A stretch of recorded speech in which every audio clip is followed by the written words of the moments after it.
Unacademy. Let's crack it. नमस्कार साथियों, Unacademy के एनसीईआरटी सीरीज में एक बार फिर से आप सभी का बहुत बहुत स्वागत है। तो इकोनॉमी वाले सेक्शन में हमने कक्षा 10 की जो पुस्तक है, कौन सी, आपके क्लास 10th की, ये पूरी कर ली है। और आज हम इसकी क्लास 11th वाली बुक पर बात करेंगे। कक्षा 11 के लिए पाठ्य पुस्तक है और नाम क्या है इस पुस्तक का? भारतीय अर्थव्यवस्था का विकास। तो बेसिकली ये जो बुक है भारत की अर्थव्यवस्था के विकास पर बात करती है। और कब से? बेसिकली आज़ादी के, अगर आप पहले से जाकर के देखेंगे कि आखिरकार हमारी जो अर्थव्यवस्था का हम वर्तमान स्वरूप देखते हैं, क्या वह आज से ही ऐसा है या काफ़ी समय पहले से ऐसा है। और उसके बाद अलग अलग अध्यायों में, अलग अलग खंडों में विस्तार से काफ़ी सारी इंपॉर्टेंट बातें की गई हैं जो आपसे यूपीएससी के एग्जाम में पूछी जा सकती हैं। तो जो 11th की, यानी इस पुस्तक की जिसकी हम बात कर रहे हैं, ये बहुत इंपॉर्टेंट होगी आपके लिए। तो आप इसे आराम से विस्तार से समझिएगा और मेरी पूरी बातों को सुनिएगा। इसमें कहानी की तरह से चीजें चलेंगी, है ना। जब आप कहानी को ठीक से समझ लोगे तो फिर आपको बेसिक और मूल बातों का ज्ञान हो जाएगा। उसके बाद आप आज की अर्थव्यवस्था की स्थितियों को समझने की कंडीशन में भी आ जाएंगे। तो इस पुस्तक की जो विषय सूची है, एक बार इस पर नजर डाल लीजिए। देखिए, इसको अलग अलग इकाइयों में डिवाइड किया गया है। तो जो इसकी पहली इकाई है ना, इससे ही हम शुरुआत भी करेंगे, लेकिन एक बार देख करके इसको चलते हैं।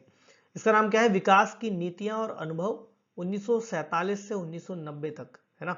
तो भारत में विकास की किस तरह से पॉलिसीज बनाई गई हैं और हमारे जो एक्सपीरियंसेस हैं वो हमें क्या बताते हैं, बेसिकली ये बात इसमें की गई है।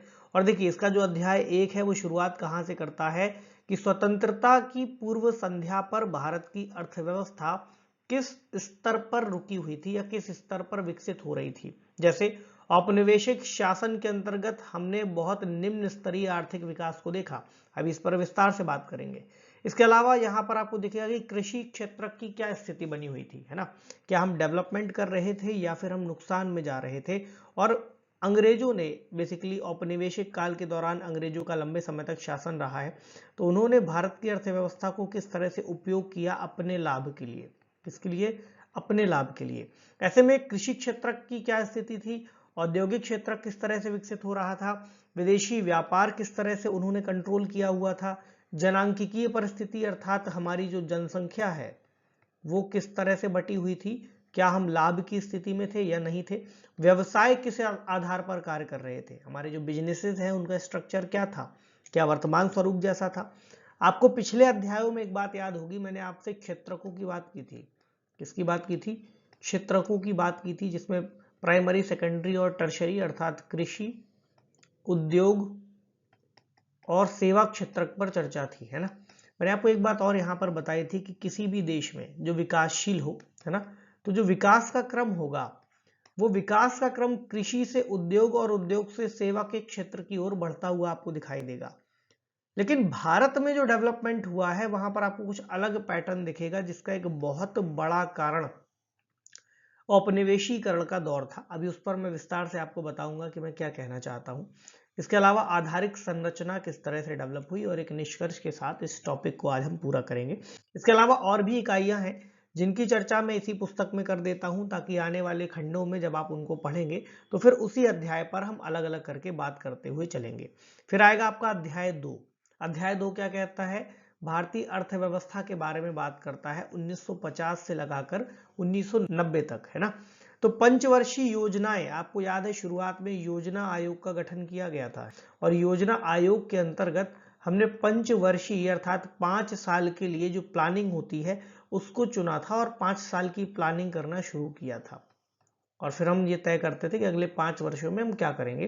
कृषि किस तरह से विकसित हो रही थी, उद्योग और व्यापारों की क्या स्थिति थी, और व्यापार की जो नीतियां हैं, बेसिकली आयात प्रतिस्थापन नीति, जिसको आप पढ़ोगे तो ये किस तरह से कार्य कर रही थी। और आप एक बात ध्यान रखना कि ये जो पाठ्य पुस्तक है आपके लिए यूपीएससी में सीधे सीधे प्रश्न आपको इसके अंतर्गत बनते हुए देखने को मिलेंगे। आगे आएगा इकाई 2, आर्थिक सुधार 1991 के बाद से, है ना। ये अध्याय 2 पिछले वाले का है। अब आएगा इकाई 2 अर्थात आर्थिक सुधार 1991 के बाद से, जिसका जो इकाई 2 में आएगा वो चैप्टर 3 यहां से शुरू होगा। तो उसमें आएगा उदारीकरण, निजीकरण और वैश्वीकरण। तो बेसिकली आपका लिबरलाइजेशन, प्राइवेटाइजेशन और ग्लोबलाइजेशन एक समीक्षा करेगा यहाँ पर। आपने पीछे वैश्वीकरण के कारकों को तो देखा है, वैश्वीकरण की स्थितियों को देखा है। अब यहाँ पर एक पूरी आपको समीक्षा मिलेगी, क्योंकि ये एडवांस बुक है तो इसका बैकग्राउंड क्या है, उदारीकरण किसे कहते हैं, निजीकरण क्या है, वैश्वीकरण क्या है, और सुधारकालीन भारतीय अर्थव्यवस्था की एक समीक्षा है कि हम किस तरह से अपनी आर्थिक स्थितियों पर सुधार करना चाहते हैं। वो जो एक अर्थव्यवस्था अंग्रेज हमारे लिए, ब्रिटिशर्स हमारे लिए छोड़ करके गए थे, उसको हम कैसे रिवाइव करना चाह रहे हैं। जब आप उसकी कुछ खामियों को जानेंगे तब आप वर्तमान स्थितियों में जो तकनीकें या फिर जो योजनाएं हम आज के समय लागू करते हैं उनके बारे में समझ पाएंगे। फिर आएगा आपका इकाई 3, भारतीय अर्थव्यवस्था की वर्तमान चुनौतियों पर बात की जाएगी, जिसमें आएगा चैप्टर 4 इसके सीक्वेंस के अंतर्गत। तो भारत में मानव पूंजी का निर्माण किस तरह से हो रहा है, और बेसिकली निर्माण जानने से पहले आपको यह भी समझना पड़ेगा ना कि मानव पूंजी होती क्या। आपने खूब सुना है कि भारत में मानव पूंजी का विकास करना है, या फिर आपने सुना है कि हमारा देश जनसांख्यिकीय लाभांश की स्थिति में है। किसमें? जनसांख्यिकीय लाभांश।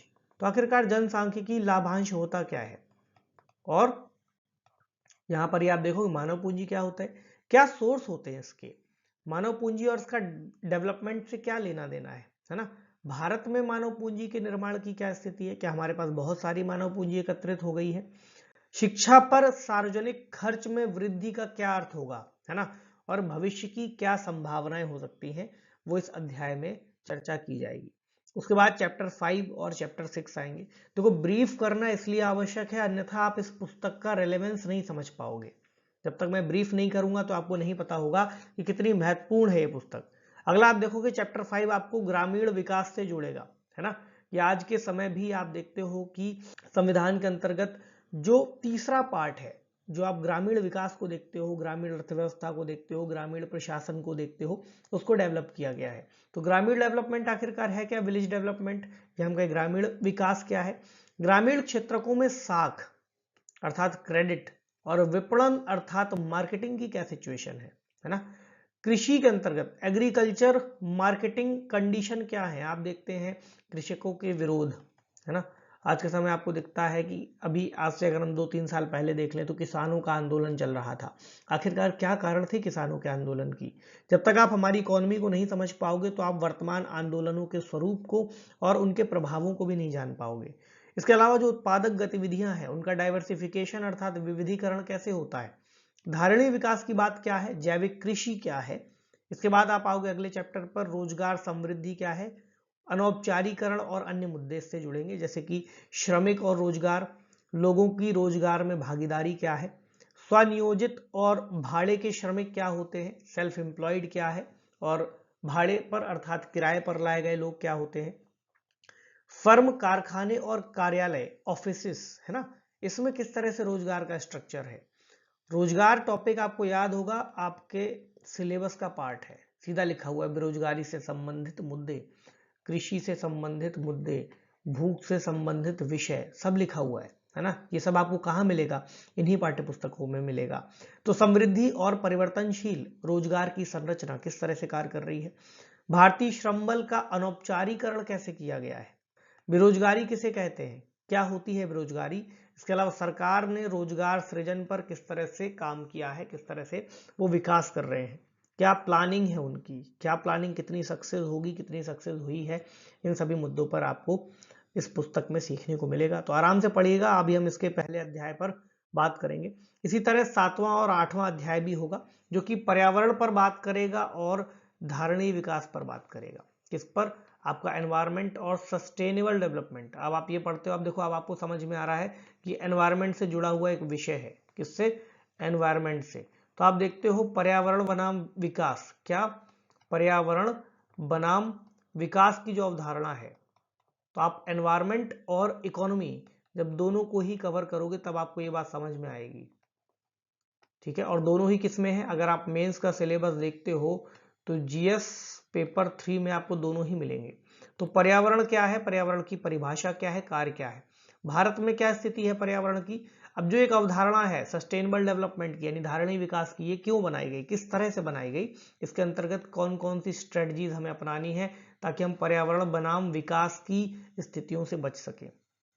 अगला आप देखोगे भारत और उसके पड़ोसी देशों के तुलनात्मक विकास का अनुभव। यह समझना क्यों जरूरी है, क्योंकि आप इससे ये समझ पाओगे कि अगर 1947 में भारत आज़ाद हो रहा है, लगभग उसी समय काल के आसपास चीन आज़ाद हो रहा था, उसी समय काल के आसपास अन्य देश आज़ाद हो रहे थे, पाकिस्तान आज़ाद हुआ, तो भारत में और चीन में जो इकोनॉमिक डेवलपमेंट है उसमें इतना बड़ा आज के समय गैप क्यों दिखाई देता है? चीन की अर्थव्यवस्था जहां पर वो यूएस के करीब पहुंचने की कोशिश कर रहे हैं, वहीं पर हमारी अर्थव्यवस्था उस तरीके से डेवलप क्यों नहीं दिखाई देती? तो ऐसे जब आप तुलनात्मक विकास का अनुभव समझोगे, है ना, आप तुलना करोगे, तब आप इसका आंसर करने की कंडीशन में आ पाओगे। और ये जो प्रश्न है आपसे इंटरव्यू में भी पूछे जा सकते हैं कि भाई आप क्या सोचते हो, ऐसा क्यों हुआ? अगला क्या है, भारत और उसके पड़ोसी देशों के तुलनात्मक विकास के अनुभव में विकास पथ एक चित्रांकन, जनांकीय संकेतक, जीडीपी, उत्पाद और क्षेत्रक कौन कौन से हैं, मानव विकास के संकेतक क्या हैं और विकास के लिए क्या क्या नीतियां अपनाई जा सकती हैं, फिर आप थोड़ा सा समझने की कंडीशन में आ पाओगे। तो चलिए, पहले वाला जो आपका चैप्टर होगा इस पुस्तक में, स्वतंत्रता की पूर्व संध्या पर भारतीय अर्थव्यवस्था, तो अगर आप इस चैप्टर को पढ़ते हो तो देखो पुस्तक आपको खुद से बताती है कि आप क्या क्या सीख पाओगे। पहले तो आप ये समझ पाओगे कि स्वतंत्रता मिलने के समय अर्थात 1947 के टाइम पर हमारी इकोनॉमी की दशा क्या थी, क्या कंडीशन थी।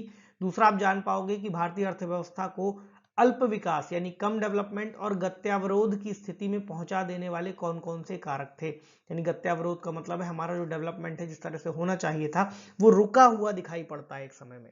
तो क्या कारण थे कि वो रुका हुआ दिखाई पड़ता है? देखो, इसको सबसे पहले समझने के लिए एक बहुत अच्छे कोट से ये पुस्तक शुरू की गई है, कोटेशन है। देखो क्या कहते हैं, ये विक्टर अलेक्जेंडर वरूस ने कहा है। किसने कहा है? विक्टर अलेक्जेंडर वरूस, जो 1894 के समय भारत या ब्रिटिश इंडिया के वायसराय थे। इन्होंने कहा कि भारत हमारे साम्राज्य की धुरी है। यदि हमारे साम्राज्य का कोई राज्य अलग होता है तो हम जीवित रह सकते हैं, लेकिन अगर हम भारत को खो देते हैं तो हमारे साम्राज्य का सूर्य अस्त हो जाएगा। तो आपको क्या समझ में आ रहा है कि विक्टर अलेक्जेंडर वरूस 1894 में क्या कहने का प्रयास कर रहे हैं? ये बेसिकली ये कहना चाह रहे हैं कि भाई इंडियन इकोनॉमी के बल पर या भारतीय अर्थव्यवस्था के बल पर ही ब्रिटेन का डेवलपमेंट हो रहा है। किसका डेवलपमेंट हो रहा है? ब्रिटेन का डेवलपमेंट हो रहा है।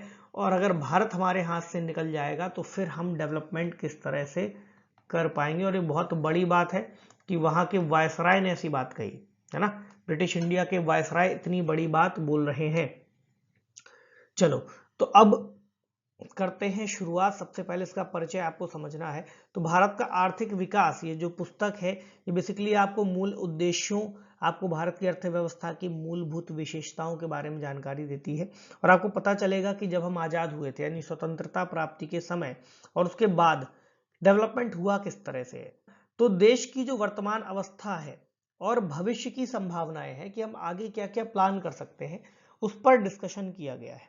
इसके अलावा जो हमारा आर्थिक अतीत है, आपने हिस्ट्री के बारे में खूब पढ़ा होगा। हिस्ट्री में आपने पॉलिटिकल हिस्ट्री खूब पढ़ी है, अर्थात सिराजुद्दौला थे, उनको हरा दिया गया बंगाल में, फिर अंग्रेजों का शासन हो गया। फिर आपने पढ़ा है कि इलाहाबाद की संधि हुई, आपने पढ़ा है कि और कोई युद्ध हुआ, बक्सर का युद्ध हुआ, प्लासी का युद्ध हुआ, ये सब आपने पढ़ लिया। इन युद्धों के बाद जैसे जैसे ब्रिटिशर्स हमारे देश में कब्जा जमा रहे थे तो उसका प्रभाव वो और कौन कौन से क्षेत्रों में छोड़ रहे थे, यानी सामाजिक और आर्थिक अर्थव्यवस्था पर क्या प्रभाव वो डालते हुए जा रहे थे, इसके बारे में आपको समझने को मिलेगा। ठीक है, तो देश की जो वर्तमान अवस्था है और भविष्य की स्ट्रक्चर है उसको जानने के लिए एक बार अतीत से जब आप होकर गुजरोगे तो आपको ज़्यादा बेहतर स्थिति समझ में आएगी। तो हम इसकी जो शुरुआत है बैकग्राउंड से करेंगे, जहां पर भारतीय अर्थव्यवस्था की वर्तमान जो संरचना है हमको समझ में आएगा कि वो केवल आज की ही नहीं है ना, उसका अतीत से एक जुड़ाव रहा है। तो इसका मूल सूत्र अगर आप देखोगे तो इतिहास में बहुत गहरा है। बेसिकली 15 अगस्त 1947 को जब हम आज़ाद हो गए थे, उसके पहले 200 वर्ष पूर्व पीछे आप जाकर के देखिए, कितना 200 वर्ष पूर्व, अर्थात बात की जा रही है 1757 के आसपास के, अर्थात प्लासी के युद्ध के समय के बाद। तभी जो 200 वर्षों का शासन था वो ब्रिटिशर्स के अधीन भारत रहा है। तो औपनिवेशिक शासन का जो मुख्य मकसद था, अगर आप आर्थिक एंगल से देखोगे तो उसका उद्देश्य था इंग्लैंड में जो कारखाने, आपने देखा है इंग्लैंड में औद्योगिकरण शुरू हो गया था, है ना, इंडस्ट्रियलाइजेशन होना शुरू हो गया था, औद्योगिक क्रांति हो गई थी। तो वहां पर जो कलपुर्जे कारखानों में बनने थे, है ना, कच्चा माल आना था, वो बेसिकली भारत की तरफ से जा रहा था। और इंग्लैंड में तेजी से विकसित हो रहे औद्योगिक आधार के लिए भारत की अर्थव्यवस्था को केवल एक कच्चा माल प्रदाता तक बना करके रखना ब्रिटिशर्स का मकसद था, है ना। वो ये नहीं चाहते थे कि भारत आजाद हो जाए तो उनके पास जो कच्चे माल की आपूर्ति है वो रुक सके और उनके देश का विकास बाधित हो सके। ठीक है, तो चलो आप देखो कि हुआ क्या। औपनिवेशिक शासन के अंतर्गत पहली हेडिंग बताती है कि निम्न स्तरीय आर्थिक विकास होता रहा। इसका क्या मतलब है? अंग्रेजी शासन की स्थापना से पहले आप देखो तो भारत की जो अर्थव्यवस्था है वो स्वतंत्र थी। हालांकि लोगों के पास आजीविका और सरकार के पास अगर आप मुख्य आय का अर्थात रेवेन्यू का स्रोत देखोगे तो वो केवल क्या था? कृषि ही था। क्या था? कृषि ही था। बावजूद उसके जो देश की अर्थव्यवस्था में आर्थिक गतिविधियां हैं, खासतौर से कौन सी? मैन्युफैक्चरिंग से जुड़ी हुई अर्थात विनिर्माण से जुड़ी हुई, उसमें आपको दिखाई देगा कि भारत में सूती वस्त्रों का निर्माण, रेशमी वस्त्रों का निर्माण, धातु आधारित जो कई सारे उद्योग थे या हम कहें छोटे छोटे कुटीर उद्योग थे। इसके अलावा मणि और रत्नों के आभूषणों का निर्माण भारत के अंतर्गत किया जाता था। तो जो शिल्प कलाओं का विकास है वो काफी ज्यादा था और भारत को विश्व में एक उत्कृष्ट केंद्र के रूप में जाना जाता था। अर्थात भारत की जो पहचान थी वो शिल्प कलाओं में, वस्त्र निर्माण में बहुत आगे थी, है ना। तो हुआ क्या, आप देखोगे भारत में बनी इन चीजों की विश्व के बाजारों में खूब मांग होती थी और यह भी कहा जाता था कि भारत की जो चीजें हैं, भारत में निर्मित वस्तुएं हैं, वो अपने आप में उच्च गुणवत्ता की है। तो औपनिवेशिक शासकों ने आर्थिक नीतियां जो बनाई थी उनका सीधा सीधा मकसद यही था कि भारत का आर्थिक विकास ना हो, बल्कि उनके मूल देश के आर्थिक हितों को वो पोषित कर सके, है ना, उनको बढ़ा सके, वहां पर सामग्री पहुंचा सके। अभी मैं आपको और स्पष्ट इसको करूंगा। तो इन नीतियों ने क्या किया कि भारत की जो अर्थव्यवस्था का मूल स्वरूप है उसको पूरी तरह से बदल डाला। यानी मैंने जहां अभी आपको बताया था कि कृषि उद्योग और सेवा क्षेत्रक, कृषि उद्योग और सेवा क्षेत्रक का जहां विकास होना है, अगर अंग्रेज ना आते तो हमारे यहाँ ये बिल्कुल आराम से विकास होता रहता, मतलब एक सामान्य स्थिति ऐसी हो सकती थी। उन्होंने आकर हमारे उद्योगों को बाधित कर दिया, तभी आपको दिखता है कि उद्योग से सीधा सेवा क्षेत्रक पर हमारी जंप दिखाई देती है। हमारा जो विनिर्माण क्षेत्रक है वो आज भी उतना मजबूत नहीं है और किसी भी देश को मैन्युफैक्चरिंग हब बनने के लिए, बड़ी इकोनॉमी बनने के लिए जो विनिर्माण क्षेत्र है, औद्योगिक क्षेत्र है, उसका मजबूत होना बहुत आवश्यक है। जैसा आपको चीन में दिखता है सामान्य विकास, जैसा आपको यूएसए में दिखता है, ब्रिटेन वाले तो कर ही रहे थे, है ना। तो इन नीतियों ने क्या किया? भारत की अर्थव्यवस्था के मूल स्वरूप को बदल दिया। भारत इंग्लैंड को कच्चे माल की पूर्ति करने वाला और वहां पर तैयार किए गए माल को अपने बाजार में बेचने वाला एक देश बन करके रह गया, है ना, कि हम आयात कर रहे हैं और उनको बनाने के लिए यहां से ही कच्चा माल देख रहा है। अब आप देखो, अगर भारत में, आराम से समझना इस बात को, भारत में हमारे पास कच्चा माल आ रहा है, कपास आ रहा है, बाकी चीजें आ रही हैं, अर्थात कच्चा माल है, इसको अगर हम भारत में ही क्या करें? मैन्युफैक्चरिंग शुरू कर दें, इसको और वैल्यू एडिशन करने लगे, विनिर्माण करने लगे, तो क्या होगा? हमारे यहाँ लोगों को रोजगार मिलेगा। अब आपको दिख रहा है कि कच्चे माल से क्या हुआ, फिर हमने विनिर्माण गतिविधियों को भारत में ही बढ़ाना शुरू किया, लोगों की रोजगार गतिविधियां अब मैन्युफैक्चरिंग सेक्टर में उद्योगों से आकर के जुड़ गई, उद्योगों से जुड़ गई, उसके बाद आपका सेवा क्षेत्र का विकास शुरू होगा। लेकिन हम अपना कच्चा माल कहाँ भेज रहे थे? ब्रिटेन भेज रहे थे और वहां पर मैन्युफैक्चरिंग हो रही है, अर्थात जो उद्योग हैं वहां के पोषित हो रहे हैं और फिर जो वहां से माल आया और भारत के बाजार में ला करके बेचा गया। अब आप खुद सोचो कि हमारे यहाँ पर फिर जो बाजार है वो कैसे डेवलप हो पाएगा, उद्योग कैसे लग पाएंगे, क्योंकि हम तो बीच के केवल सप्लायर बन करके रह गए ना, कच्चा माल भी हमारे यहाँ का हम नहीं बना पा रहे, उसका उपयोग नहीं कर पा रहे। ठीक है, तो स्वाभाविक ही ये था कि जो औपनिवेशिक शासक हैं वो कभी भी उस देश की राष्ट्रीय आय और प्रति व्यक्ति आय की ठीक तरह से गणना नहीं कर रहे होंगे, है ना, एक सही ईमानदारी से आकलन करने का उन्होंने कोई प्रयास नहीं किया होगा। हालांकि कुछ लोगों ने निजी स्तर पर काफी सारे प्रयास जरूर किए, लेकिन उनके जो अनुमान आए, उनके जो निष्कर्ष आए, उसमें काफी सारी आपको विसंगतियां और आपसी मतभेद दिखाई देंगे। और अगर आप इनमें से कुछ के नाम जानना चाहो तो मेरे ख्याल से आपने कुछ के नाम पढ़े होंगे, जैसे Dadabhai Naoroji, William Digby, Findlay Shirras, doctor VKRV Rao और RC देसाई, आपने इन लोगों के नाम पढ़े हैं। और इतिहास में जब आपसे इकोनॉमिक एनालिसिस के बारे में पूछा जाता है, आर्थिक स्थितियों के बारे में पूछा जाता है, तो इन लोगों के नाम आपके लिए इंपॉर्टेंट होते हैं। तो औपनिवेशिक काल के दौरान डॉक्टर राव ने, किसने, डॉक्टर राव ने जो अनुमान लगाए थे वो बहुत महत्वपूर्ण माने गए हैं आज के समय में, और उनको बहुत सटीक माना जाता है। फिर भी सभी अध्ययनकर्ता जो भी थे इस बात पर सहमत जरूर थे कि 20वीं शताब्दी के पूर्वार्ध में, किसमें, 20वीं शताब्दी के पूर्वार्ध का मतलब क्या हुआ, 1901 से 1950 के आसपास का समय। तो 20वीं शताब्दी के पूर्वार्ध में भारत की जो राष्ट्रीय आय की समृद्धि दर है वो 2% से कम ही रही होगी, है ना। हमारी जो इकोनॉमिक ग्रोथ है वो 2% से कम ही थी, और प्रति व्यक्ति उत्पाद वृद्धि दर केवल 0.5% ही रही होगी। अभी आप इनके बारे में, इन टर्म्स के बारे में आसानी से कुछ समय बाद पढ़ेंगे और सीखेंगे, लेकिन अब इतना समझ लीजिए कि आखिरकार डेटा बताता क्या है। आज आपकी जो हमारे देश की GDP ग्रोथ है वो लगभग 6% 7% अनुमान किया जाता है, वो भी आज की बात है। उस समय सोचिए कितनी थी, 2% भी नहीं रही होगी, है ना। अब देखो आपको यहाँ पर दिखेगा बंगाल का सूती उद्योग के बारे में एक एग्जाम्पल। तो आपको पता है मलमल का एग्जाम्पल है। मलमल एक विशेष प्रकार का सूती कपड़ा है। उसका निर्माण कहाँ होता है, मूल निर्माण क्षेत्र बंगाल रहा है, विशेष रूप से ढाका। तो आज तो बांग्लादेश में है, लेकिन उस समय का बंगाल भारत का हिस्सा था। तो ढाका के आसपास का जो एरिया है ना, आज के समय बांग्लादेश की राजधानी है, लेकिन ढाका का जो मलमल है वो बहुत ही ज्यादा उच्च कोटि के सूती वस्त्र के रूप में पूरी दुनिया में विख्यात था, है ना। उसने ख्याति अर्जित की थी। तो बहुत ही महीन कपड़ा होता था। विदेशी यात्री जो आते थे इसको क्या कहते थे, शाही मलमल कहते थे। क्या कहते थे, शाही मलमल या मलमल खास। क्या कहते थे, मलमल खास। क्यों कहते थे, क्योंकि इससे अर्थ ये निकलता था कि जो कपड़े हैं, मलमल से बना हुआ जो कपड़ा है उसका उपयोग शाही परिवार के लिए किया जाएगा, या शाही परिवार के लिए उसका उपयोग किया जाना चाहिए, इतना उसको अच्छा कपड़ा माना जाता था। लेकिन बाद की स्थितियां क्या रही, आपको मालूम है कि स्थितियां किस तरह से बदलती रही। अब थोड़ा सा नजर दौड़ाइए कृषि क्षेत्र में।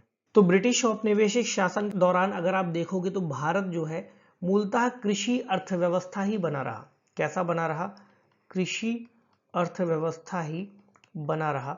और अगर आप देखोगे तो इस क्षेत्र में जो लगभग 85% जनसंख्या है वो कृषि में ही कार्य कर रही थी, और ये वही जनसंख्या है जो गांवों के क्षेत्रों में बसी थी, है ना। तो ये प्रत्यक्ष रूप से या परोक्ष रूप से कृषि से ही जुड़ करके अपनी रोजी रोटी कमा रहे थे। एक बड़ी जनसंख्या का व्यवसाय तो था कृषि, लेकिन उसके बाद भी आप देखोगे तो कृषि क्षेत्र में जो विकास की प्रक्रिया है वो बहुत ही गतिहीन तरीके से चलती रही। कई मौकों पर आप ये भी देखोगे कि कृषि में इतने सारे लोग कार्य कर रहे हैं, इतने समय तक कार्य कर रहे हैं, उसके बाद भी उसमें गिरावट देखी जा रही है। भले ही कृषि का हमने क्षेत्र तो बड़ा कर दिया था लंबे समय में, कृषि अब ज्यादा क्षेत्र में हो रही थी, बावजूद उसके जो कुल उत्पादन है उसमें वृद्धि गिरती जा रही थी, है ना। यानी कि जो कृषि की उत्पादकता है उसमें गिरावट आ रही थी, कृषि की उत्पादकता कम होती जा रही थी। आपको जब तक ये सिनेरियो नहीं समझ में आएगा तो आप वर्तमान स्थिति को नहीं समझ पाओगे, है ना। तो कृषि क्षेत्र की गतिहीनता का मुख्य कारण आप क्या देखते हो, है ना, औपनिवेशीकरण को देखते हो आप। उपनिवेश हमारा जो भारत बना था, और बेसिकली जो औपनिवेशीकरण के दौरान लागू की गई नीतियां थी, आपने इतिहास के सेक्शन में, मॉडर्न हिस्ट्री में पढ़ा है कि भूमि बंदोबस्त किस तरह से किया गया था, रैयतवाड़ी व्यवस्था, महालवाड़ी व्यवस्था, इनके बारे में आपने पढ़ा है ना। तो इन्हीं व्यवस्थाओं यानी इन भू व्यवस्था को ही इसका आधार माना गया है। तो आज के अगर आप समस्त पूर्वी भारत को देखोगे, जो समय बंगाल प्रेसिडेंसी जिसको कहा जाता था, तो वहां पर जो जमींदारी व्यवस्था लागू की गई थी वो बेसिकली कृषि कार्यों से होने वाले सभी लाभों को जमींदारों तक पहुंचा देती थी। किसानों के पास कुछ भी नहीं बच पाता था। इतना ही नहीं, आप ये भी देखोगे कि जमींदारों ने और तमाम औपनिवेशिक शासकों ने उस समय के जो रहे हैं उन्होंने कृषि के सुधार के लिए बहुत कुछ नहीं किया। जमींदारों को आप देखोगे तो उनकी रुचि तो किसानों की दुर्दशा की अनदेखी करने में थी। वो केवल इतना चाहते थे कि किसानों से ज्यादा लगान को वसूल कर सकें।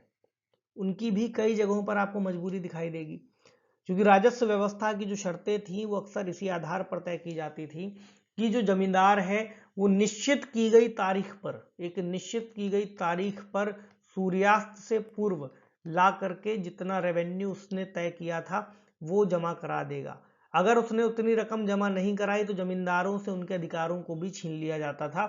साथ ही आप ये भी देखोगे कि उस समय ना तकनीक थी, ना सिंचाई का स्तर बहुत अच्छा था, और ना ही बहुत ज्यादा हम फर्टिलाइजर्स अर्थात उर्वरकों का ही उपयोग कर पाते थे। तो आपको समझ आ रहा होगा कि वर्तमान समय की जो कृषि की स्थितियां हमें अच्छी दिखाई देती हैं वो तुलनात्मक रूप से उस समय कैसी रही होंगी, है ना। तो कृषि का स्तर अगर आप उस समय देखते हो कि काफी निम्न रहा है, तो उसके पीछे ये भी एक बहुत बड़े कारण है, अर्थात कृषि की और किसानों की दुर्दशा का भी एक बहुत बड़ा कारण ये रहा है। इसके अलावा देश के जो कुछ क्षेत्र हैं जहां पर कृषि के व्यवसायीकरण को बढ़ाया गया था, आप देखते हो ना, कृषि के व्यवसायीकरण, और अपने नकदी फसलों का नाम सुना होगा। किसका नाम? नकदी फसलें, कैश क्रॉप इनको बोलते हैं, जैसे कि सब्जियां वगैरह। तो कैश क्रॉप में काफी ज्यादा यील्ड हो रहा था, उत्पादकता बहुत ज्यादा हो रही थी, लेकिन उसका लाभ भारत के किसानों को नहीं मिल पा रहा था। क्यों नहीं मिल पा रहा था? क्योंकि वो खाद्यान्न की खेती के स्थान पर नकदी फसलों का उत्पादन तो कर रहे थे, लेकिन आपको ये समझ में आ रहा होगा कि लास्ट में क्या हो रहा था कि जो उत्पादन था वो इंग्लैंड चला जाता था, इंग्लैंड के कारखानों में चला जाता था। कोई नील की खेती कर रहा है, कोई कपास उपजा रहा है। तो भारत में सिंचाई व्यवस्था में तो थोड़ा सा सुधार हुआ, लेकिन बाढ़ नियंत्रण और भूमि की उपजाऊ व्यवस्था को बेहतर करने में भारत तब भी पिछड़ा हुआ था। जबकि किसानों के एक छोटे से वर्ग ने क्या किया कि अपने फसल पैटर्न को चेंज किया और जो कैश क्रॉप है उनको, वाणिज्यिक जो फसलें हैं उनको उपजाना शुरू कर दिया। अगर आप काश्तकारों को देखोगे तो इसके एक बड़े वर्ग ने और छोटे किसानों के पास कृषि क्षेत्र में निवेश करने के लिए ना ही संसाधन थे, ना ही तकनीक, और ना ही कोई प्रेरणा थी, क्योंकि वो जो भी करने वाले थे वो कहाँ जा रहा था? इंग्लैंड जा रहा था। इसी तरह अगर आप यहाँ पर देखो, पूर्व ब्रिटिश काल में कृषि कैसी थी। 17वीं शताब्दी में भारत आए जो फ्रांसीसी यात्री था बर्नियर, बर्नियर का आप वर्णन देखो। उन्होंने क्या लिखा है कि तत्कालीन बंगाल किस तरह से था। अपने 2 बार के भ्रमण के दौरान बंगाल के विषय में संग्रहित जानकारी के आधार पर मैं कह सकता हूं, ये कौन कह रहे हैं? ये बर्नियर कह रहे हैं, मैं कह सकता हूं यह क्षेत्र मिस्र देश से कहीं अधिक समृद्ध है। ये क्या कह रहे हैं कि भारत मिस्र से ज्यादा समृद्ध है। यहाँ के सूती, रेशमी वस्त्र, चावल, शक्कर और मक्खन का प्रचुर मात्रा में निर्यात होता है। भारत से ये चीजों का निर्यात हो रहा है। यहाँ अपने आंतरिक उपभोग के लिए भी गेहूं, सब्जियां, अनाज, मुर्गे, मुर्गियां, बत्तख आदि का भरपूर उत्पादन होता है। यहाँ सुअरों के बड़े बड़े झुंड तथा भेड़ बकरियों के विशाल झुंड मौजूद हैं, है ना। इस क्षेत्र में हर तरह की मछलियां मौजूद हैं। इसके अलावा राजमहल से लेकर समुद्र तक अतीत में परिवहन तथा सिंचाई के लिए गंगा नदी से काटकर बनाई गई नहरों का जाल सा बिछा हुआ है। अब देखो बर्नियर किस तरह से भारत की व्याख्या कर रहे हैं। तो 17वीं शताब्दी में अपने देश की कृषि समृद्धि के बारे में लिखिए, बेसिकली एक क्वेश्चन है जो इसमें दिया गया है। तो भारत में अब आपको समझ में आ रहा है कि औपनिवेशिक काल के बाद किस तरह की स्थितियां रही हैं और पहले किस तरह की रही हैं। तो चलिए अब आगे बढ़ते हैं और आपको औद्योगिक क्षेत्र का एक नजारा दिखाते हैं कि औद्योगिक क्षेत्र में क्या चल रहा था। तो कृषि जिस तरह से हो रही थी उसी तरह से लगभग आपको दिखेगा कि औपनिवेशिक व्यवस्था के तहत भारत में जो औद्योगिक क्षेत्र है वो भी पनप नहीं पाया, है ना। जो एक औद्योगिक आधार हम डेवलप कर सकते थे वो आधार हमें नहीं मिल पाया, जिसके बेस पर हमारे वर्तमान उद्योग आपको दिखाई देते। इसलिए आज के समय आपको दिखता है कि हमारे यहाँ की मैन्युफैक्चरिंग किसी भी तरह से नहीं हो पाती। तभी फिर जो स्कीमें आती, कौन सी? Make in India, skill India, ये आती हैं, ठीक है। तो देश की जो विश्व प्रसिद्ध हस्तशिल्प कलाएं थी, है ना, उनका क्या हो रहा था? पतन होता जा रहा था। लेकिन उस प्रतिष्ठित परंपरा का स्थान जो ले सके, ऐसी आधुनिक तकनीक का उपयोग करके कोई अन्य तरह की गतिविधियां शुरू नहीं हो पाई। क्यों नहीं हो पाई? क्योंकि अंग्रेज नहीं चाहते थे कि हमारे यहाँ उद्योग लग पाए और हमारे यहाँ मेक इन इंडिया या भारत में बनी चीजें निर्मित हो सके। इसी के लिए एक शब्द का इस्तेमाल किया गया है, विऔद्योगीकरण, अर्थात औद्योगिकरण का पतन कर दिया जाना। तो विऔद्योगिकरण के पीछे जो विदेशी शासक रहे हैं उनका दोहरा उद्देश्य रहा है। कैसा रहा है दोहरा उद्देश्य? एक तो वो ये चाहते थे कि भारत इंग्लैंड में विकसित हो रहे आधुनिक उद्योगों के लिए कच्चे माल का निर्यातक बन जाए। क्या बन जाए? कच्चे माल का निर्यातक बन जाए, यानी भारत से ये कच्चे माल को इंग्लैंड में क्या करे? निर्यात करे। दूसरा, जब इंग्लैंड में उद्योगों में उत्पादन हो गया, मैंने आपको पीछे भी यही समझाया था, इंग्लैंड में जब उत्पादन हो गया तो उसको भारत में आयात कर दिया जाए। क्या कर दिया जाए?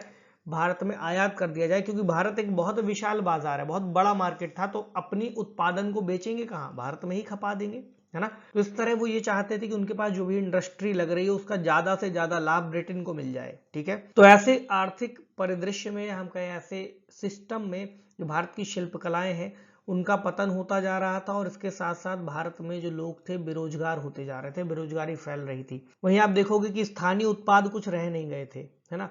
जो भी मांग आ रही थी, क्योंकि भारत में बन करके कुछ बाजार में नहीं बिक रहा था, जो भी डिमांड थी, क्योंकि लोग तो उत्पाद का इस्तेमाल करना शुरू रखेंगे ही ना, उसको कैसे पूरा कर रहे थे, इंग्लैंड से मंगा करके, इंग्लैंड से सस्ते निर्मित उत्पादों को आयात कर रहे थे। दूसरा आपने ये भी देखा कि भारत में हाथ से बने हुए जो कपड़े थे, क्या हाथ से बने हुए जो कपड़े थे वो इंग्लैंड की मशीनों से बने हुए कपड़ों की तुलना में महंगे थे। क्या थे? महंगे थे।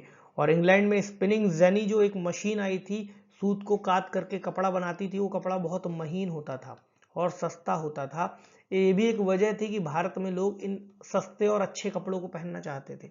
लेकिन फिर आंदोलन के हिसाब से अगर आप देखोगे तो महात्मा गांधी ने फिर स्वदेशी अपनाओ की बात की, सूत काटने की बात की, वो लगभग यहीं से वो ट्रैक निकलता है ना। जब आप इकोनॉमिक एंगल्स को समझोगे तब आप समझोगे कि स्वदेशी अपनाने की बात कहां से आती है। तो 19वीं शताब्दी के उत्तरार्ध में भारत में कुछ आधुनिक उद्योगों की स्थापना तो होने लगी थी, लेकिन अगर आप देखोगे तो इनकी जो उन्नति थी, यानी इनको जो लगाए जाने का एक ट्रैक था, वो काफी स्लो था, है ना। उद्योगों की स्थापना धीरे हो रही थी। तो शुरुआत में केवल सूती वस्त्र और पटसन उद्योग ही शुरू हो पाए थे।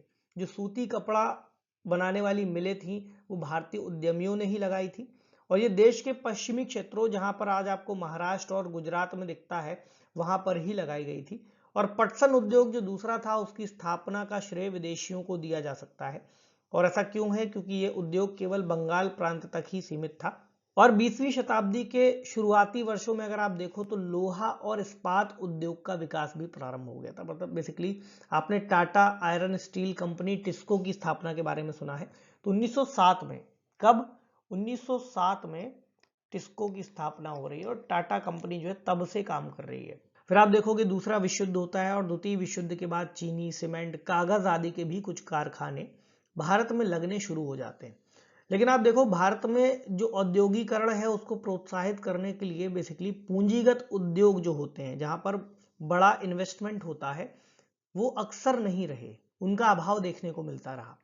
पूंजीगत उद्योग कौन से होते हैं? जो तात्कालिक उपभोग में काम आने वाली वस्तुओं का उत्पादन कर सकें और उपभोग में काम आने वाली वस्तुओं के उत्पादन के लिए मशीनों को लगा सकें, है ना। मशीन बना सके, कलपुर्जे लगा सकें, उनका उत्पादन कर सके, ताकि भारत में उत्पादन काफी तेज हो जाए। थोड़े बहुत कारखाने तो लगते हुए दिखते हैं, लेकिन जो देश की पारंपरिक शिल्पकला थी उसके आधार पर जो निर्माणशालाएं बनाई जानी चाहिए थी, उनका पतन जो हुआ उसकी भरपाई यहाँ पर नहीं दिखाई देती, है ना। इसके अलावा जो नया औद्योगिक क्षेत्र था उसकी जो समृद्धि दर थी, बेसिकली उसकी जो ग्रोथ थी, वो बहुत धीमे होती रही। और जो जीडीपी है, सकल घरेलू उत्पाद या सकल वर्धित मूल्य में इसका योगदान बहुत कम रहा। इसकी एक और कमी ये बताई जाती है कि इस क्षेत्र में जो पब्लिक क्षेत्र था, सार्वजनिक क्षेत्र था, उसका योगदान बहुत कम रहा। अगर आप देखोगे तो इस क्षेत्र में अक्सर रेलें, विद्युत उत्पादन, संचार और बंदरगाह जैसी कुछ चीजों का निर्माण किया गया था। और रेलों के मामले में यह भी कहा जाता है कि भारत में जो रेलों का विकास है वो अंग्रेजों ने अपने खुद के लाभ के लिए किया था, है ना। तो अगर आप विदेशी व्यापार को देखो तो विदेशी व्यापार किस तरह से भारत में रहा है, आपका अगला जो सब टॉपिक है वो है विदेशी व्यापार। तो प्राचीन समय से ही भारत एक बहुत महत्वपूर्ण व्यापारिक देश रहा है। आपने कई सभ्यताओं का नाम सुना है, मिस्र का, है ना, मेसोपोटामिया का। तो भारत में, अर्थात मेलुहा जो लोग इस भारतीयों को कहते थे, तो मेलुहा लोगों का यहाँ पर व्यापार होता रहा है।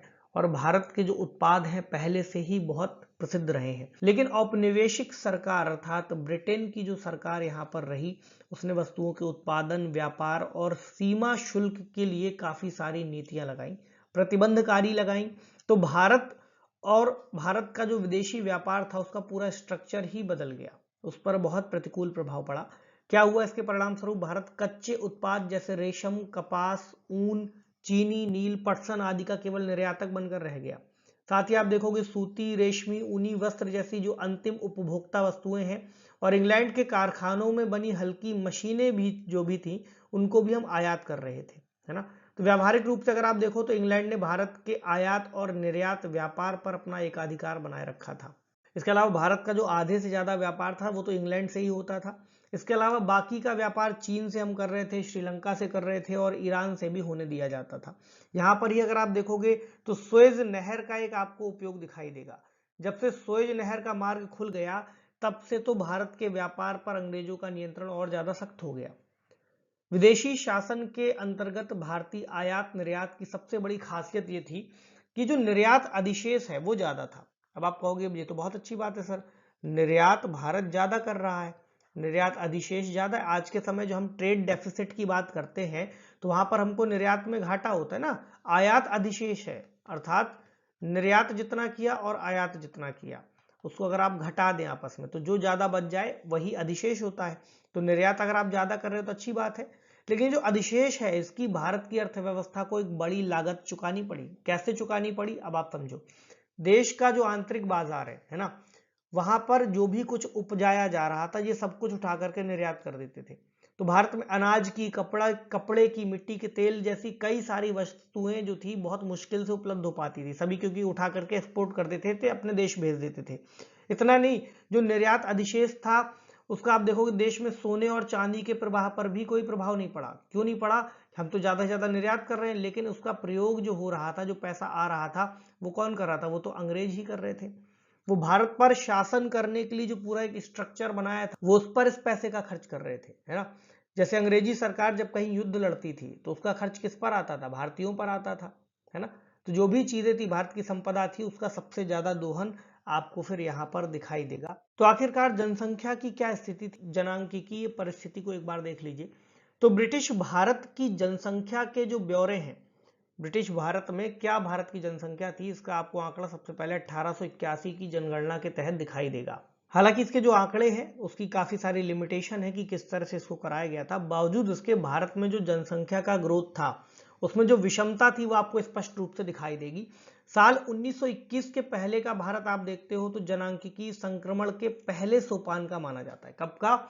1921 के आसपास का जो भारत है, कहते हैं कि जनसंख्या का जो संक्रमण है इसका ये पहला फेज था। उसके बाद आप देखोगे तो 1921 के बाद का समय इसका सेकंड फेज माना जाता है। लेकिन उस समय तक भारत की जो जनसंख्या थी वो इतनी बड़ी नहीं थी जैसा कि आपको आज के समय दिखता है, ना ही इसकी ग्रोथ रेट बहुत ज्यादा थी। जो सामाजिक विकास है उसके सूचक जो माने जाते हैं जैसे शिक्षा, स्वास्थ्य, इन सब की स्थिति भी कोई बहुत अच्छी नहीं थी। अगर आप साक्षरता दर देखोगे तो उस समय कितनी थी? 16% से भी कम। कितनी थी? 16% से भी कम साक्षरता दर। उसमें भी अगर आप महिलाओं की साक्षरता दर देखोगे तो 7% के आसपास थी, है ना। और जन स्वास्थ्य सेवाओं की बात करोगे तो अधिकांश लोगों को कोई भी सुविधा नहीं मिलती थी।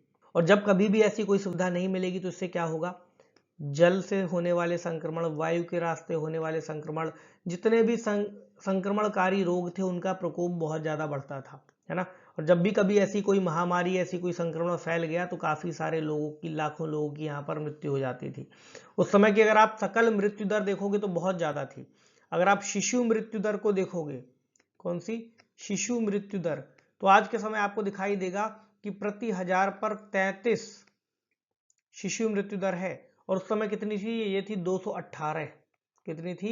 218 प्रति 1000 जन्मे बच्चों पर मृत्यु की संख्या। अगला अगर आप देखोगे इसमें तो जीवन प्रत्याशा कितनी आज के समय? 69 वर्ष। उस समय कितनी थी? 32 वर्ष। तो आपको समझ आ रहा है कि कितना बड़ा अंतर था। हालांकि जो आंकड़े हैं बहुत विश्वस्त नहीं है, बावजूद उसके हम ये नहीं कह पाएंगे कि कितना गरीबी का प्रसार था, लेकिन ये तो है कि अत्यधिक गरीबी व्याप्त थी। और भारत की जो जनसंख्या है उसकी स्थिति भी काफी ज्यादा बदतर होती जा रही थी। यहाँ पर मैंने भी आपको सुएज नहर पर एक चर्चा की थी। देखो सुएज नहर क्या है। शुरुआत में सुएज नहर जैसा कुछ नहीं था। आज आप जानते हो कि भूमध्य सागर से होने वाला जो ट्रेड है वो सुएज नहर के रास्ते भारत तक आ जाता है। पहले कैसे करते थे ट्रेड? यहाँ से घूम करके आते थे भारत। तो ये एक लंबा रूट था, ज्यादा खर्च होता था। उसके बाद सुएज नहर का रास्ता जब से खुल गया तो काफी ज्यादा आसानी होने लगी। तो सुएज नहर देखिए, उत्तर पूर्वी मिस्र का हिस्सा देखिए, यहाँ पर आपको मिस्र दिखाई देगा, ये वाला हिस्सा मिस्र का है। तो मिस्र के पास का हिस्सा ये, यहाँ सुएज स्थल संधि के आर पार उत्तर से दक्षिण की ओर प्रवाहित होने वाला एक कृत्रिम जलमार्ग है। तो भूमध्य सागर की मिस्र पत्तन पोर्ट सईद को लाल सागर की एक शाखा सुएज की खाड़ी से जोड़ता है। इस नहर से अमेरिका और यूरोप से आने वाले जलयानों को दक्षिण एशिया और पूर्वी अफ्रीका और प्रशांत महासागर के तटवर्ती देशों के लिए एक छोटा और सीधा जलमार्ग सुलभ हो गया। जैसा कि आपको इस चित्र में मैंने अभी दिखाया है कि यहाँ से सीधे एंट्री कर सकते थे। अब उन्हें अफ्रीका के दक्षिणी छोर से घूम करके जाने की आवश्यकता नहीं थी। और सामरिक दृष्टि से देखोगे तो आज भी ये विश्व का एक बहुत महत्वपूर्ण जलमार्ग है। कब खोला गया? 1869 में सुएज नहर का रास्ता खुल गया था, जिसके चलते जो परिवहन की लागतें थी वो काफ़ी कम थी और भारतीय लोगों का यहाँ तक पहुँचना काफ़ी सुलभ हो गया था। ये आपको एक तस्वीर दिखाई गई है कि भारत के लोगों के पास रहने के लिए, है ना, जो मूलभूत एक आवश्यकता होती घर, अधिकांश लोगों के पास घर मौजूद नहीं थे। इस तरह की झोपड़पट्टी बना करके वो लोग रहते थे। चलिए इसमें अगला देखिए, व्यावसायिक संरचना कैसी थी, व्यवसाय किस तरह से कार्य कर रहे थे। मैंने अभी आपको शुरू में इसीलिए इंडेक्स दिखा दिया था कि किस तरह से टॉपिक को डिवाइड किया गया है। तो औपनिवेशिक काल में अलग अलग औद्योगिक क्षेत्रकों में जो कार्यशील श्रमिक थे उनका अनुपातिक जो विभाजन था उसमें कोई बड़ा जो है अंतर नहीं आया। क्षेत्रक अभी मैंने आपको बताया, जैसे क्षेत्रक में आपको पता है कि कृषि क्षेत्रक में शुरुआत में जनसंख्या कार्य करती है, फिर जब उद्योग डेवलप होते हैं तो उद्योग में लोग चले जाते हैं, फिर सेवा क्षेत्र डेवलप होता है, फिर वहां चले जाते हैं। तो ऐसा कोई चेंज यहाँ दिखाई नहीं दे रहा था और लोग अभी भी कृषि क्षेत्र में कार्य कर रहे थे। 70 से 75% जनसंख्या यहीं लगी थी। मैन्युफैक्चरिंग और सेवा क्षेत्रों में आप देखोगे तो यहाँ पर थे 10%, ठीक है, और यहाँ पर थे 15 से 20%। यहाँ पर कितने थे? 70 से 75% लोगों को केवल रोजगार मिल पा रहा था। क्षेत्रीय विषमताओं में वृद्धि एक बड़ी विलक्षणता रही, यानी क्षेत्रीय जो विषमताएं थी वो अलग अलग तरह से बढ़ रही थी। उस समय अगर आप देखोगे मद्रास प्रेसिडेंसी, है ना, जिसमें क्या क्या आता है, आज का तमिलनाडु, आंध्र प्रदेश, कर्नाटक और केरल के कुछ प्रांत, तो मुंबई और बंगाल के कुछ क्षेत्रों में कार्यबल की कृषि क्षेत्रक पर निर्भरता में कमी आ रही थी, लेकिन विनिर्माण तथा सेवा क्षेत्रकों का जो महत्व है उसी हिसाब से बढ़ रहा था। लेकिन आप देखोगे उसी अवधि में पंजाब, राजस्थान और उड़ीसा के क्षेत्रकों में कृषि में लगे श्रमिकों के अनुपात में वृद्धि हो रही थी। यानी आपको दिख रहा है कि देश के अलग अलग हिस्सों में जो अंतर है वो अलग अलग तरह से आता है, इसलिए आपको आज के समय ये अंतर दिखाई देगा। जैसे आप देखोगे उत्तर प्रदेश में बहुत ज्यादा इंडस्ट्री नहीं है ना, इसी तरह आप देखोगे गुजरात में इंडस्ट्री है, मुंबई में इंडस्ट्री है, उत्तर प्रदेश, बिहार में इंडस्ट्री नहीं है। और सरकार के प्रयास अलग अलग हैं, बेरोजगारी के स्तर अलग अलग है, लोगों की दशाएं अलग अलग है ना, लोगों की जो पर कैपिटा इनकम है वो अलग अलग है। इसलिए आप देखते हो कि बड़े महानगरों की ओर जो लोग हैं उनका पलायन दिखाई देता है आपको। तो कई सारी चीजें यहां से कनेक्ट होती हुई आपको दिखाई देंगी। अगला अगर आपसे पूछा जाए कि इंफ्रास्ट्रक्चर किस तरह से डेवलप किया गया, जैसे रेलवे वगैरह है, पोर्ट है, तो औपनिवेशिक शासन के दौरान रेलवे, पोर्ट, जल परिवहन और डाक तार आदि सुविधा का विकास किया गया। लेकिन जैसा कि अभी आपको बताया कि इसका जो मकसद है वो जन सामान्य के लिए लाभ उपलब्ध कराना नहीं था, है ना, ज्यादा सुविधाएं देना नहीं था। ये कार्य क्यों किए गए थे? ताकि औपनिवेशिक हितों को साधा जा सके। अब आप सोचो कि अंग्रेजों को एक स्थान से दूसरे स्थान तक माल ले जाना होता था और जो सड़कें हैं वो कच्ची थी। कैसी थी? कच्ची सड़कें थी और बारिश हो गई तो क्या स्थिति बनती रही होगी, है ना। तो आधुनिक यातायात के साधनों के लिए ये सड़कें उपयुक्त नहीं थी। तो उन्होंने जो भी सड़कें बनाई उसका मकसद क्या था कि उनकी सेना काफी तेजी से भारत के अलग अलग स्थानों तक जा सके और भारत के भीतरी भागों से कच्चे माल को नजदीकी रेलवे स्टेशन या पोर्ट तक पहुंचाया जा सके, है ना। इस तरह जो माल है उसको इंग्लैंड या बाकी के लाभकारी बाजारों तक पहुंचाना काफी ज्यादा आसान हो जाएगा। तो आप देखोगे कि अंग्रेजों ने 1850 में भारत में रेलों का आरंभ करना शुरू कर दिया था और यही अंग्रेजों का एक सबसे ज्यादा महत्वपूर्ण योगदान माना जाता है। हालांकि रेलों ने भारत की अर्थव्यवस्था की संरचना को दो महत्वपूर्ण तरीके से प्रभावित किया। किसने? रेल के योगदान पर सवाल पूछा जाता है, यूपीएससी के मेंस में भी पूछा जाता है और अलग से भी पूछा जाता है। तो दो तरह से प्रभावित किया। पहला तो उसने लोगों को भू क्षेत्रीय और सांस्कृतिक व्यवधानों को कम कर दिया, यानी अब लोग आसानी से एक स्थान से दूसरे स्थान तक जा सकते थे। जो सांस्कृतिक एकीकरण है, क्या है? सांस्कृतिक एकीकरण है, इसके तहत ये काफी तेजी से हुआ। इसी में आपको ये दिखाई देगा कि लोग आसानी से लंबी यात्राएं कर सकते थे। दूसरी ओर आपको दिखेगा कि जो भारतीय कृषि है उसके व्यावसायीकरण को बढ़ावा मिला। क्या? व्यावसायीकरण को बढ़ावा मिला। लेकिन इस व्यावसायीकरण ने भारतीय ग्रामीण अर्थव्यवस्थाओं को लाभ नहीं पहुंचाया, बल्कि इसके विपरीत उन्होंने किसे लाभ पहुंचाया? अंग्रेजों को लाभ पहुंचाया। निर्यात काफ़ी तेज हुआ और भारतवासियों की जो मुश्किलें थी वो और बढ़ गई। तो जो जन सामान्य था उसको सांस्कृतिक लाभ तो मिला, लेकिन देश को जो आर्थिक हानि हुई उसकी भरपाई ये नहीं कर पाए। सड़कों और रेलों के विकास के साथ साथ जो औपनिवेशिक व्यवस्था है उसने आंतरिक व्यापार और समुद्री जलमार्गों के विकास पर भी ध्यान दिया, लेकिन ये उपाय बहुत अच्छे नहीं थे, बहुत संतोषजनक नहीं थे, है ना। अगर आप उड़ीसा की एक तटवर्ती नहर का एग्जाम्पल देखो तो नहर तो उन्होंने बना दी, लेकिन उस नहर का उपयोग नहीं कर पाए हम लोग। सरकारी कोष से उठाया पैसा, नहर बना दी, लेकिन नहर इतना ज्यादा उपयोगी नहीं साबित हुई क्योंकि वो रेलवे से प्रतिस्पर्धा नहीं कर पाई। नहर के समानांतर पता चला एक रेलवे ट्रैक चल रहा है, तो लोगों ने अंत में नहरों का उपयोग करना बंद कर दिया। इसके अलावा जो उन्होंने तार व्यवस्था को शुरू किया, डाक तार व्यवस्था, इसका जो मकसद था वो क्या था, कानून व्यवस्था को बनाए रखना, ताकि एक स्थान पर अगर कोई स्थिति बिगड़ी है तो तुरंत चिट्ठी भेज दी जाए दूसरे स्थान पर, क्योंकि टेलीफोन नहीं चलते थे कि भाई उन्होंने फोन उठाया बता दिया कि इस तरह की समस्या है। तो डाक तार व्यवस्था को मजबूत किया। हालांकि बाद में आप देखोगे तो जो डाक व्यवस्था थी उससे लोगों को काफी ज्यादा लाभ मिला। यह आपको एक रेलवे का पुल दिखाया गया है, मुंबई और ठाणे को जोड़ने वाला पहला रेलवे पुल 1854 में इसको निर्मित किया गया था। ये देखिए इस तरह से रेलगाड़ी यहाँ पर जा रही है। तो निष्कर्ष क्या है इस पूरी पुस्तक का, देखिए कुछ निष्कर्ष इन्होंने यहाँ पर लिखे हैं। अगर कोई प्रश्न बनता है तो आप इस तरह से कुछ निष्कर्ष के साथ टॉपिक को पूरा कर पाओगे। तो स्वतंत्रता प्राप्ति तक 200 वर्षों के विदेशी शासन का प्रभाव भारतीय अर्थव्यवस्था के प्रत्येक आयाम पर पड़ा। कृषि क्षेत्र पहले से ही बहुत अधिक श्रम अधिशेष के भार से लदा था, बहुत ज्यादा लोग कृषि पर कार्य कर रहे थे, उसकी उत्पादकता का स्तर कम भी था। दूसरा आप देखोगे औद्योगिक क्षेत्र भी आधुनिकीकरण, डायवर्सिटी, क्षमता संवर्धन और सार्वजनिक निवेश में वृद्धि की मांग कर रहा था। बावजूद इसके ये सब चीजें हमें नहीं मिली। जो हमारा फॉरेन ट्रेड हो रहा था वो केवल इंग्लैंड की औद्योगिक क्रांति को ही लाभ पहुंचा रहा था। रेलवे नेटवर्क को अगर आप देखोगे तो उससे लाभ तो हुआ, लेकिन बाकी चीजों में भी विकास की आवश्यकता थी। गरीबी बहुत ज्यादा थी, बेरोजगारी ज्यादा थी, सार्वजनिक आर्थिक नीतियां नहीं मौजूद थी। इसके अलावा संक्षेप में कहें तो देश में सामाजिक और आर्थिक चुनौतियां बहुत ज्यादा थी, जिसका खामियाजा हमें आज के समय भी उठाना पड़ रहा है। अगर आप रिवाइज करना चाहो तो एक बार इस स्लाइड को देख लीजिए, इससे आपको रिवीजन करने में काफी आसानी होगी। जैसे स्वतंत्रता की बात की, आर्थिक विकास की उपलब्धियों को सही रूप से समझ पाने के लिए स्वतंत्रता पूर्व की अर्थव्यवस्था की सही जानकारी आवश्यक है, जो आपने यहाँ पर ली है। ठीक है, तो इसको एक बार देख लीजिएगा। इसके बाद कुछ अभ्यास के लिए प्रश्न है जो इसी पुस्तक में है, एक बार मैं पढ़ देता हूँ, सॉल्व करने का प्रयास जरूर कीजिए। भारत में औपनिवेशिक शासन की आर्थिक नीतियों का केंद्र बिंदु क्या था, उन नीतियों के क्या प्रभाव हुए। सीधे देखिए ये आपसे हिस्ट्री में भी पूछा जा सकता है, हिस्ट्री के सेक्शन में पूछा जा सकता है।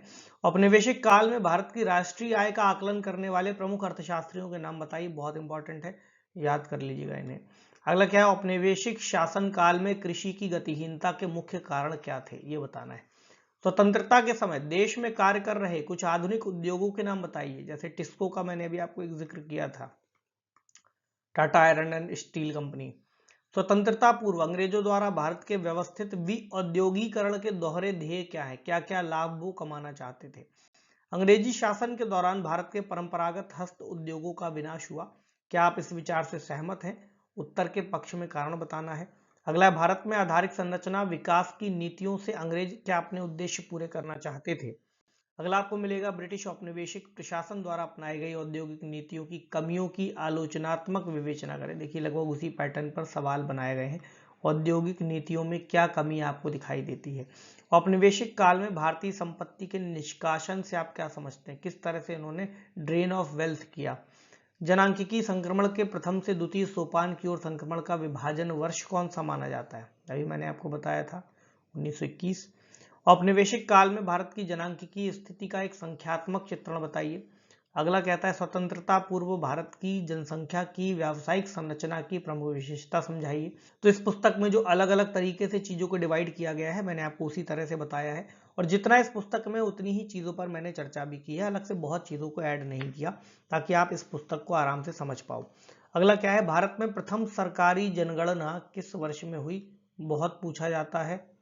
अगला क्या है, स्वतंत्रता के समय भारत के विदेशी व्यापार के परिमाण और दिशा की जानकारी दीजिए। इसी तरह क्या अंग्रेजों ने भारत में कुछ सकारात्मक योगदान भी दिया था, विवेचना कीजिए। इसके आधार पर आप इन उत्तरों को देने का प्रयास कर सकते हैं। तो आज की पुस्तक यहीं तक जानकारी देती है। इसके बाद अगले टॉपिक में हम इसकी अगला चैप्टर है उस पर बात करेंगे। ठीक है, पढ़ते रहिए, अपना खूब सारा ख्याल रखिए। अगर कोई प्रश्न आपके मन में रह जाता है तो स्पेशल क्लास में आकर के आप मुझसे पूछ सकते हैं। स्पेशल क्लास अमूमन शाम को 7 बजे आप अनअकैडमी के ऐप पर या वेबसाइट पर जाकर के मेरा नाम सर्च करके देख सकते हैं। उसका जो लिंक है, टेलीग्राम का लिंक, आपको नीचे कमेंट बॉक्स में मिल जाएगा, वहां चले जाइए। तो जब भी क्लास होती है उसका लिंक आपको और समय वहां पर शेयर कर दिया जाएगा। ठीक है, तो कोई भी सवाल हो आराम से पूछिए, उसका जवाब पाइए और अपनी तैयारी अच्छे से करते रहिए। ठीक है, शुक्रिया।